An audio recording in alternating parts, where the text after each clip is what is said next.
Enfin, troisième question. Que Hmm. pensez-vous de gens comme Aleister Crowley?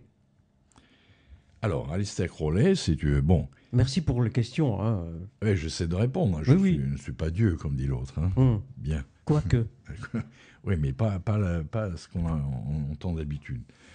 Et Alistair Crowley, bon, il faut savoir qu'il a fait partie plus ou moins de la Golden Dawn. J'ai entendu parler de la Golden Dawn. Bon, c'était fin 19e siècle avec des gens. Bon, il a touché à la Golden Dawn. Bon, il n'est pas resté tout le temps, mais il a touché. Et après, il a fait son histoire en Sicile avec le. Je ne me souviens plus comment s'appelait son lieu, où, il, où il avait son équipe, tout ça. Il travaillait la théurgie particulièrement, donc la magie, etc. Et donc c'était un homme extrêmement intelligent et qui était un grand artiste peintre, tu vois.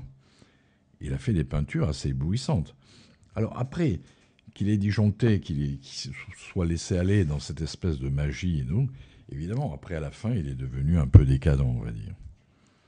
Ce qui est dommage, mais c'était un mec qui avait beaucoup de qualités au départ. Même Pessoa, je ne sais pas si tu connais le grand écrivain Fernando Pessoa. Forcément, je l'ai découvert Oui, à voilà. travers tes écrits. Voilà. Et donc, vous les rencontrez à l'époque, c'était au début du siècle, le XXe siècle, évidemment, Pessoa, Aleister Crowley. Donc, ils avaient rendez-vous dans une cave, etc., parce que Pessoa s'intéressait à, disons, l'occultisme, etc. Mais finalement, Crowley n'est jamais venu. Donc, ça s'est arrêté là. Donc, voilà, je pense que Crowley était un mec très intelligent. Malheureusement, peut-être qu'il n'a pas bien tourné, quoi. Je ne sais pas. Je ne l'ai pas connu non plus, quoi. Mais les gens de la Golden Dawn, c'était des gens extrêmement intelligents, quand même. Il y avait des gens comme T.S. Eliot, il y avait le mec qui a donc créé Dracula, hein, il faut le savoir, Bram Stoker. Mhm. Il y avait des gens comme ça. Il y avait la nièce de Bergson, enfin beaucoup de gens. Ils ont eu énormément d'influence à leur époque, hein, bien sûr. En Donc, quelle année tu as décidé d'être éditeur? c'était 77. Et qu'est-ce qui a provoqué Ben, c'est-à-dire, à l'époque, si tu veux, moi, je donnais surtout des cours de yoga, de tai chi, tout Oui, ça, parce tu que vois. ce que je J'ai voulais une dire, période. ce que je voulais dire en posant cette question, c'est que tu es Oui. quelqu'un d'insaisissable. Un Ah jour bon. tu fais ça, le lendemain tu fais ça, Oui. tu quittes tout pour recommencer autre Ce qui chose, est vrai, oui. comme si vie ta vie c'était la recommencer Ben quand j'en oui. ai envie. Ben, Enfin, quand c'est-à-dire tu que en as envie. je ne sais pas si quand j'en ai envie, mais disons que quand j'arrivais à plus ou moins à mes fins dans un domaine, je sais pas, il y avait quelque chose de plus fort en moi qu'il fallait. Je faisais une rupture, si tu veux. Hein. Alors, est-ce que cette rupture était bonne? C'est-à-dire que finalement, je ne suis jamais allé au bout de quoi que ce soit. C'est-à-dire quand j'allais atteindre le sommet, je cassais. Voilà, bon, c'est ça, toute mon histoire est là. Bien, alors tu me posais la question, donc comment j'ai fait l'édition, l'original? C'est-à-dire que à cette époque-là, pendant 7 ans, j'ai donné des cours de yoga, de tai chi et choses, et j'en donnais un peu partout, hein, que ce soit à la BNP, dans les villes, Versailles et compagnie, hein, ça ne s'arrêtait pas. Donc beaucoup de gens me suivaient d'une certaine manière à ce niveau-là. Et à un moment donné, j'ai dit, tiens, ça serait bien qu'on se manifeste un peu à l'extérieur et pourquoi pas essayer de faire une revue. Voilà, l'idée est venue de là. Et bon, et quelques personnes m'ont entouré et nous avons fait ça. Parce que moi, j'étais assez fanatique, on va dire, entre guillemets, fanatique, hein, d'un mouvement qui s'appelait le Grand Jeu, si tu veux. Avec des gens comme Domal, Roger Gilbert Lecomte, je ne sais pas si tu as entendu parler. Et d'ailleurs, après, on a fait avec un gars qui s'appelle Michel Rondom, qui s'appelait, il est mort, mais on a fait ce numéro spécial sur le grand jeu. Donc j'étais fanatique du grand jeu. Après, bien entendu, puisque c'était ça dans les années 50, hein, et après, bien entendu, même quand je suis allé en Inde, il y a une revue, Planète, qui est apparue avec, voilà, avec notre ami Powell. Powell. Voilà. Mm. Et donc c'était pas mal pour l'époque, ça a eu une grande influence, si tu veux, même le Matin des magiciens, finalement, leur bouquin. Mm. On peut critiquer, etc. Mais à Mm. cette époque-là, c'était du renouveau quand Tu même. sais qu'elle vient d'être remise au goût du jour, La planète. sous un autre nom, bien entendu, Ah, je ne puisque sais pas. Non. Planète, c'est Ouais. un nom qui a été déposé. Oui, oui. Si, il y a Maxence Laillé, qui est un journaliste que tu D'accord. connais peut-être, Ouais. qui vient de lancer une revue qui s'appelle Orps. Il faudra que je te donne, c'est très Non, je connais intéressant. pas. Oui, oui, Très oui. intéressant, c'est Très tout bien. récent, hein. Et ça a un peu l'idée de C'est planète. l'idée de Planète, sans publicité. entre autres. C'est bien. Mais oui, je te Parce donnerai un que si tu veux, exemplaire. Planète, on pourrait critiquer, mais enfin, il a fait un coup de Trafalgar quand même à son époque, si tu veux, avant que même le New Age et tout le reste existe. Lui, il a quand même permis à beaucoup de gens de s'intéresser à certains domaines, si tu veux. Donc, j'ai pas été marqué, mais disons, j'ai trouvé que c'était important. Et je pense que par la suite, l'originel, non pas qu'il ait pris la relève ou la suite, parce qu'on est différent de, tu veux, de Planète, mais je pense que les éditions l'originel et surtout la revue a été de la dimension d'au moins Planète, quoi. Ça, c'est sûr. Et avant c'était le grand jeu. Le grand jeu, bon, c'est plus littéraire. Mais ce qui me plaisait aussi dans le grand jeu, avec des gens comme Domal, etc., ils étaient très jeunes quand même, hein, ils ont expérimenté des choses incroyables, mais c'est qu'ils s'opposaient en même temps aux fameux surréalistes. Les surréalistes ne les aimaient pas beaucoup, Breton, etc. Hein, c'était des petits jeunes, ils avaient 18 ans. Lorsque Guillaume Apollinaire écrivait Il est grand temps de rallumer les étoiles, est-ce que Ouais, tu penses, à part la web TV Étoile du Cœur, ouais, le nom Étoile, tu vois, auquel je suis fidèle bien sûr, tout à fait. depuis un peu plus de 30 ans maintenant, C'est vrai, c'est vrai. est-ce que les étoiles sont en train de perdre de leur éclat? Alors les étoiles, on va discuter encore, mais les étoiles, ça fait longtemps que disons, les faisceaux... Elles sont mortes, oui, elles sont plus là, elles sont plus présentes, le oui. soleil, pareil, etc., etc.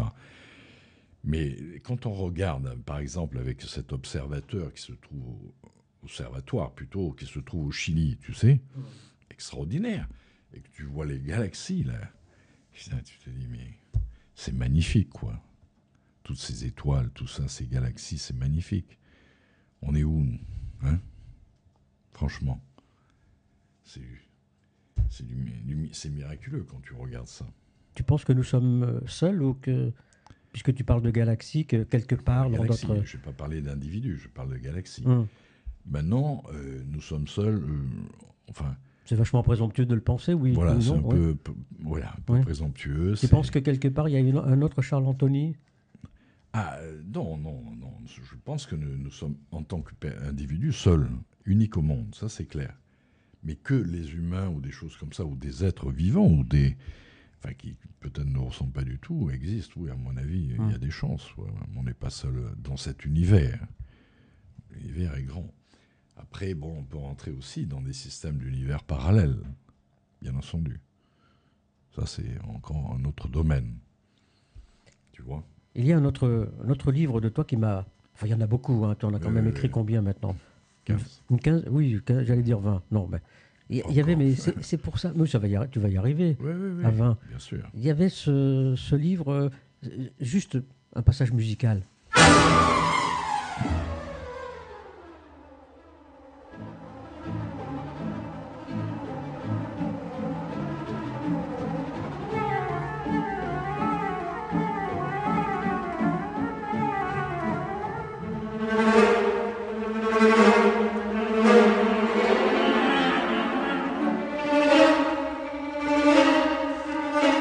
Bon, alors c'est simplement que je ris un peu parce que je me suis dit, tiens, il y a eu le vol du Phénix, il y avait juste avant, il y avait le vol du Bourdon. Il est très intéressant ce livre, Le vol du Phénix aussi. Et le vol du Bourdon, même ça a été joué quand j'étais gamin. Bon, bien sûr au violon, etc. Mais à la trompette, tu sais. À la basse.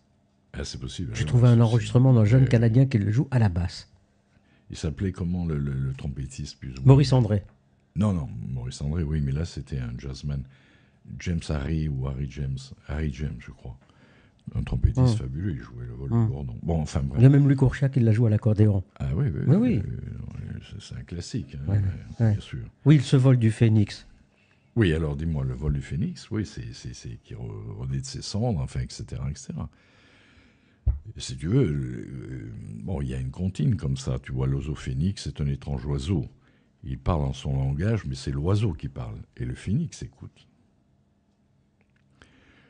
L'oiseau phénix est un étrange oiseau, il parle en son langage, mais c'est l'oiseau qui parle, et le phénix écoute, tu vois. Le phénix écoute dans la crête de l'oiseau, tu comprends? L'oiseau est pipi pipi comme ça, tu vois. Mais à l'intérieur, il y a le phénix, et c'est ça. Donc le phénix n'apparaît que le jour où cette chose à l'intérieur de toi apparaît. C'est bon? Sinon, c'est toujours l'oiseau qui parle. comment on dit, papille, je ne sais pas comment on dit, pépite, ouais, je sais pas. Voilà. Et nous sommes tout le temps en train de faire ça dans notre vie, si tu veux, en général. Hein. Mais le phénix n'est pas là. Et quand le phénix s'éveille, alors c'est la chose qui s'éveille. C'est ça qu'il faut comprendre dans le phénix. C'est pas. Alors on peut l'employer au niveau alchimique si on veut, et pas de problème. Dans beaucoup de niveaux. Mais en tous les cas, c'est une résurrection, quoi. Lorsque tu écris une chose est évidente, tout est de la merde, les humains sont de la merde, ce qu'ils aiment, c'est parler, Mais oui, c'est ça. éjaculer de la bouche. Voilà. C'est violent, mais en même temps, ça a le mérite de rester. Mais c'est vrai. Est-ce que tu veux te rapprocher un peu Bien du sûr. micro? Oui, tout à fait. Merci. Mais oui, on est. Bon, là, je parle, bon, évidemment. Parce qu'on pourrait te reprocher, mais que vous faites-vous, Charles Anthony, sinon parler et éjaculer avec votre bouche? Bien sûr. Mais alors, c'est pas la peine que je vienne ici. Hein? Oui, enfin, ça, c'est moi qui décide. Hein. Voilà, non, mais c'est pas la peine que je vienne pour ne pas parler. Bien sûr. À ce moment-là, tu me prends en vidéo et c'est bon, quoi. Mm. Pourquoi pas? Moi, je me mets en entailleur, etc. Mais là, tu me demandes de parler. Tu me poses des questions Bien sûr. pour que je parle. Bien Donc, il sûr. est logique. Il y a une question, je réponds. Mm. On n'est pas obligé. Mais alors, on se trouve dans un autre contexte. Si tu veux, un contexte, par exemple, moi, à l'époque où j'étais allé, notamment en Inde, une fois, plusieurs fois, même chez Ramana Maharshi, tu as entendu parler. Bon, lui, il n'enseignait rien. Il n'était pas là en train de faire des stages à 500 000 euros, je ne sais pas combien, tu vois, ou faire des conférences. D'accord. Donc, il était sous son arbre, tranquille. Mm. Et puis, il y a un mec qui s'appelait à l'époque Paul Brunton. C'est un Anglais c'est un des deux qui ont fait connaître Ramana Maharshi au monde. Tu vois, sinon, il n'était pas connu, il était tranquille là-bas. Et donc, il lui posait la question, et à un moment donné, il lui pose une question. Avez-vous quelque chose à donner? Tu connais l'histoire? Non. Je te laisse raconter. Et donc, Ramana Maharshi, il avait toujours les yeux à moitié fermés, en moitié sommeil, on ne sait pas trop, il ne répond pas. Donc, tous les jours, l'autre revenait et posait la même question. Avez-vous quelque chose à donner? Et un beau jour, Ramana Maharshi se réveille, il le regarde fixement, et lui dit, certainement, mais savez-vous prendre? Voilà, c'est tout. Tu vois, donc on n'est pas là dans un discours habituel, quoi, où tu prouves par A plus B que tu as raison, que ceci, que cela, que mon truc c'est le meilleur du monde. Mmh. Non, lui n'avait rien à prouver. Rien à prouver. Tu vois, ce sont des contextes différents. Donc si on se trouve dans ce contexte-là, c'est très différent. Moi, je suis dans un autre contexte. Mmh. C'est ce que tu reprends, parce que là, tu es violent, à juste raison. Hein. Ouais, Je ne fais pas du tout absolument de procès d'intention, bien au contraire. Je t'ai toujours dit que j'étais entièrement d'accord avec toi. Tu n'as pas dû te faire que des amis parmi les psychothérapeutes. À moins qu'ils n'aient pas lu le livre. Tu t'en fous aussi. Oui, je ne sais pas, peut-être qu'ils n'ont pas lu le livre. Moi, je n'ai jamais eu personne qui m'a envoyé un mail négatif ou téléphoné. Jamais. Vraiment. On peut demander ici aux personnes. Ouais. Jamais. Peut-être ça ne les intéresse pas. Peut-être qu'ils mettent ça aux chiottes, c'est pas un problème. Mmh. Mais, non, je n'ai jamais eu de... Voilà. Moi, j'avais reçu, je me souviens, je n'avais pas pu te poser la question parce que la vie nous avait séparés. J'avais eu quelques remarques du style, mais pourquoi a-t-il écrit ça? Qu'a-t-il à reprocher aux thérapeutes qui sont quand même là et qui font du bien, qui accompagnent des personnes dans des moments difficiles de leur vie? Alors j'avais répondu, c'est bien, mais je ne peux pas vous répondre à sa place. Bien sûr. Alors puisque tu es là. Les thérapeutes, ils sont utiles. Les psychiatres sont utiles, la question n'est pas là. Mais ils n'ont peut-être pas, comme Freud, ils n'ont peut-être pas la réponse à tout. Et donc, il y a peut-être d'autres visions, et peut-être que l'Orient, l'Inde, etc., beaucoup de choses, avaient d'autres formes de vision des choses, d'autres façons de faire. Et il est vrai que les psychiatres, les psychologues sont là pour te rendre mieux, si tu veux, pour te sentir mieux. C'est un mieux-être, c'est un... Bon, c'est se sentir mieux dans sa peau, tout ça. Mais évidemment, on ne parle pas de la même chose. Ramana Maharshi ne parle pas de ces choses-là. Là, on est dans la recherche psychosomatique du bien-être, de se sentir bien, le bonheur, d'une certaine manière. Alors, ce que je dis, moi, je ne suis pas contre ça, c'est pas un problème. Mais il faut mettre juste les choses à leur place. Là, on va parler de développement personnel. Tandis que dans l'autre chose dont je parle, c'est le développement essentiel. C'est autre chose. Parce que ce bonheur-là, on peut l'avoir. On a la santé, tout ça, mais la santé, elle peut disparaître de jour au lendemain aussi. L'équilibre, bon, on sent bien aujourd'hui, mais peut-être que demain, on se sentira mal, suivant ce qui va se passer dans ta vie, ce qu'on va te dire, etc. Si un tel est mort, ou ceci ou cela, tu vois. C'est ça. Mais pourquoi nous sommes aussi perméables à l'environnement, à ce que les autres disent, à ce que nous lisons, à ce que nous regardons, à ce que nous entendons? Pourquoi nous sommes aussi perméables? Comment rester? Tout à fait. Alors, la question, c'est ça. C'est que la différence, elle est là, entre le mieux-être, le bien-être et tout ça. C'est très bien. C'est une certaine recherche. Et l'autre dimension, qui est une dimension, pour moi, verticale, il n'y a rien à voir, elle est autre chose. Par exemple, là, il y a une histoire sur un sage qui s'appelait Ramdas en Inde, tu sais, qu'on appelait Baba, je ne sais pas quoi. Bien. Moi, je connais des gens qui l'ont connu. Moi, je ne l'ai pas connu, évidemment. Sai Baba? Non, c'est pas lui. Baba Ramdas. Ah, d'accord. Non, c'était un sage qui vivait dans le Kerala, je crois. Mais très, très connu, comme Ramana Maharshi, si tu veux. Hein. Et un beau jour, un de ses disciples, dans l'ashram, court, affolé, devenant fou. Et il vient le voir, il dit, bon, les ateliers, tu sais, à l'époque, après Gandhi, tout ça, il y avait des ateliers de tissage, etc. Et il dit, les ateliers sont en train de brûler. Donc, c'était leur survie qui dépendait de ça, si tu veux, les gens de l'ashram, tu vois. Et donc, il est affolé, il dit, venez voir. Il dit à Baba Ramdas, venez voir, c'est la folie, tout est en train de brûler, tout ça. Alors, Baba Ramdas, il le suit, il y va, et il regarde. Et tu sais ce qu'il dit à ce moment-là? Oh, c'est magnifique. Le spectacle était magnifique. Alors, on est dans un autre domaine. Alors l'autre, évidemment, le disciple était à fou. Comment ça, c'est magnifique, on est en train de tout perdre, tout ça. L'autre, il n'écoute pas, il est retourné chez lui. C'est magnifique, c'est beau. Et quelque temps après, est arrivé un gars qui était certainement assez riche et qui s'est proposé de racheter d'autres ateliers et encore plus. Et à ce moment-là, Baba Radam s'est adressé à son disciple et dit, tu vois, tu t'inquiétais pour rien.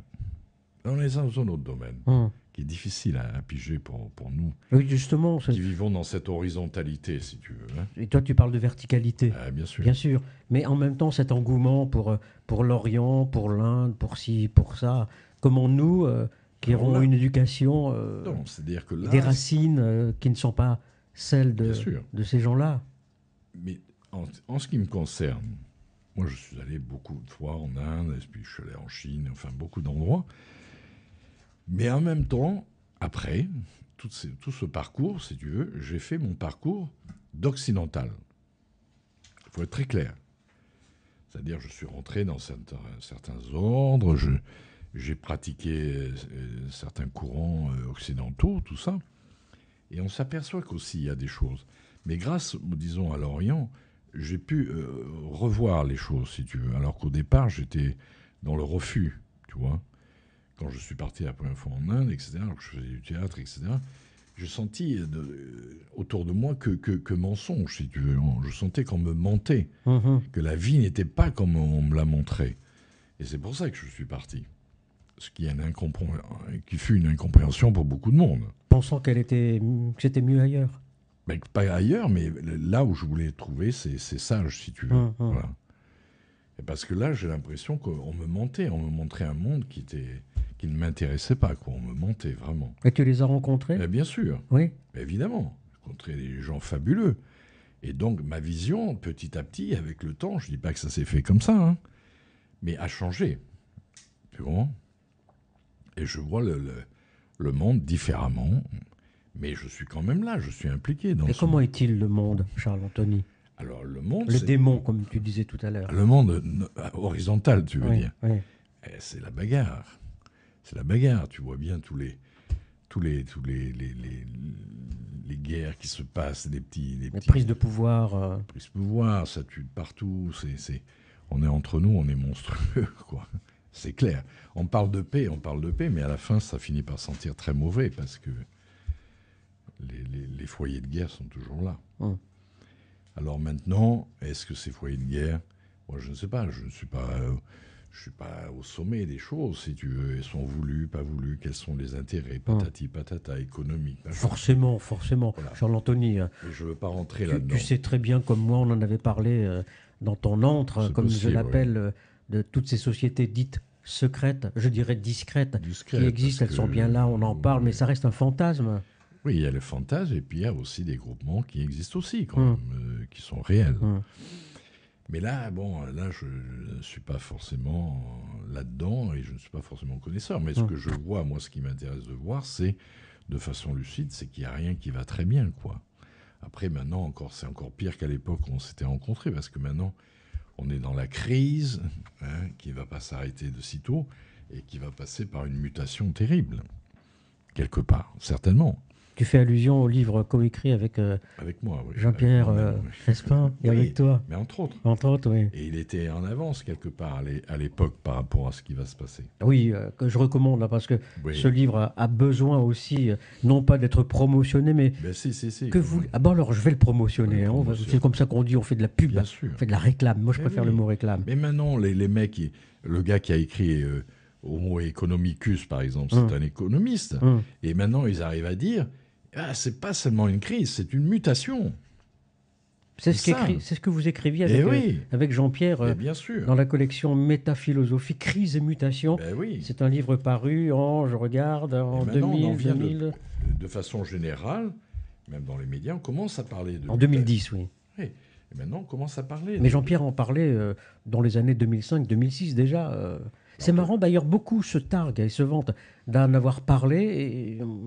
Personne n'a fait attention à cette crise dans laquelle nous sommes plus qu'enfoncés. Parce que le bouquin est sorti en 2006, mais on a mis un an pour travailler dessus. Donc, et donc on était d'accord sur... Puisque le titre, c'est même moi qui l'ai trouvé. Mais je veux dire, on était d'accord là-dessus, quoi. Et maintenant, ça commence, si tu veux, les gens parlent de plus en plus de cette mutation qui n'est pas seulement une crise, parce qu'à l'époque, on croyait que c'était juste une crise comme en 1929, si tu veux, aux États-Unis, etc., comme il y en a eu. Mais là c'est autre chose qui se passe, à mon avis. C'est autre chose, parce qu'à l'époque, c'était une crise économique, tout ça, mais là, on est dans une crise même, disons, planétaire.